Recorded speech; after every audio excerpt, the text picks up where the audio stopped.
안녕하십니까. 스페이스 솔루션의 유정입니다. 이번 시간에는 표준 부품 안에 들어있는 아이볼트 삽입 방법에 대해서 보도록 하겠습니다. 우선 02 타입의 아이볼트를 선택을 하셔서 세부사항을 이제 보시면은 각각 이제 플레이트, 몰드 베이스 플레이트에 따라서 이렇게 삽입을 하실 수가 있어요.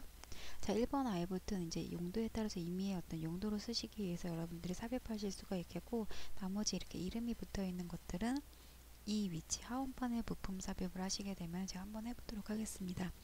우선 자, B 언더바 몰드 베이스를 부모 파트로 해서 삽입이 되는 것을 확인을 하셨고, 자, 위치 값도 맞게끔 들어가는 거를 보실 수가 있겠죠. 자, 원판 높이의 센터 위치, 자, 탑 상태에서 봤을 때도 센터 위치에 이제 들어가는 걸 보실 수가 있겠죠. 자, 여기 보시면은 자, 인덱스에 x2, y2가 있어요. 자, 제가 이 x2로 설정 값을 y2로 한번 바꿔보시면 이렇게 y축에 대해서 혹은 오토라고 할 경우에는 이렇게 xy 4개 면에 이렇게 삽입이 되는 거를 그 위치에 맞게끔 삽입되는 걸 보실 수가 있겠고, 자, 다시 한 X쪽으로만 작업을 하고 싶습니다. 그러면은 한 치수 변경을 들어가 보도록 할게요. 자, 여기 보시면 PS1234가 있는데, 자, 현재 1과 0 값이 이제 티몰드에서는 온오프 기능이라고 보시면 돼요. 그래서 Y축에 있는 아이볼트를 끄고자 합니다 할 경우에는 이 1값의 설정 값을 0으로 포도 0으로 이렇게 바꿔주시면 돼요. 자, 이 상태에서 뭐 M 사이즈라든지, 자, 여기 M이 if문으로 되어 있죠. 자, M이라는 건 이제 티몰드에서 볼트를 뜻하고, 자, if문 내용을 보면은, 자, 만약에 W 값이 이제 중량이 되겠죠. 자, 4보다 같거나 작으면은 6으로 해주고, 아니면 중량 값이 8보다 작거나 같으면은 8로 해줘라 라는 어떤 if의 어떤 문구로 돼 있어요. 그래서 난 이런 거 다 필요 없이 뭐 20으로 하겠다 할 경우는 이거를 싹 지우고 20으로 이렇게 설정을 해주시면 돼요. 자, 현재 이 위치에서 이제 뭐 슬라이드라든지 다른 부품 간의 어떤 간섭이 이루어지는 경우에 이 부품을 이제 한쪽으로 이제 편심시키는 경우가 있겠죠. 자, 창을 끄고 나서, 자, 부품을 선택해서 리포지션 기능을 들어가게 되면은, 자, 현재 제가 X축 방향으로, 아니, Y축 방향으로 이렇게 왔다 갔다 해보도록 할게요.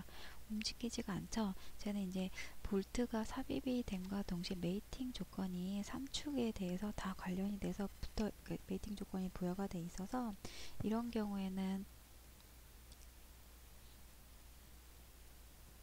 자, 여기 보시면 메이트 조건 삭제 후 개별 편집 가능이라는 이미지를 보실 수가 있어요. 자, 즉 메이트라는 건 이제 각각의 컴포넌트에 대해서 움직이지 못하게끔 하위 객체에 대한 구속 조건을 주는 걸 뜻하는데, 그 메이팅 조건을 이렇게 삭제를 하시고 나서 리포지션을 이렇게 들어가시면 따로따로 이렇게 위치 이동을 하실 수가 있겠죠. Z축도 마찬가지로 이제 이 컴포넌트 메이트 상태가 깨졌다는 거는 이제 자유자재로 움직일 수 있다는 걸 뜻하겠죠. 그래서 개별 편집을 하실 경우에는 위치 이동, 메이팅 조건 삭제를 하시고 나서 시작을 해주시면 되겠죠. 자, 그 다음에 여기에서 M 사이즈를 다시 한번 바꿔볼게요. 자, M을 필터링을 이용을 해서 M을 24로 하겠습니다. 자, M을 24로 하겠습니다. 자, 사이즈가 늘어나면서 볼트 탭이라든지 어떤 그 트루 값의 형상도 이제 같이 바뀌게 되는데, 자, S 길이라는 걸 한번 보도록 할게요. 자, S를 현재 0에서 5 값으로 설정을 해주시면 이렇게 탭 형상에 대해서도 추가적으로 이제 더 크게 포켓을 그 탭 작업을 내실 경우도 있겠죠. 그래서 용도에 따라서 S 값으로 이제 값을 조정을 해놓고 사용을 하시면 되실 거예요. 자, 작업을 하시다가 아이볼트가 보이지 않는 경우가 간혹가다 있어요. 그럴 때는 이제 부품 선택하셔가지고 엔타이어 상태나 지금 어떤 딤이나 어떤 트루 영상으로 놔뒀을 때는 안 보이는 경우가 간혹가다 있는데 엔타이어 상태로 놓고 혹은 아이볼트가 이렇게 찌그러져서 보이는 경우가 있을 때는 이 레퍼런스 셀 상태를 조절을 해주시면 보이실 거예요. 자, 여기까지 해서 표준 부품 중에 아이볼트 삽입 수정하는 방법에 대해서 알아봤습니다.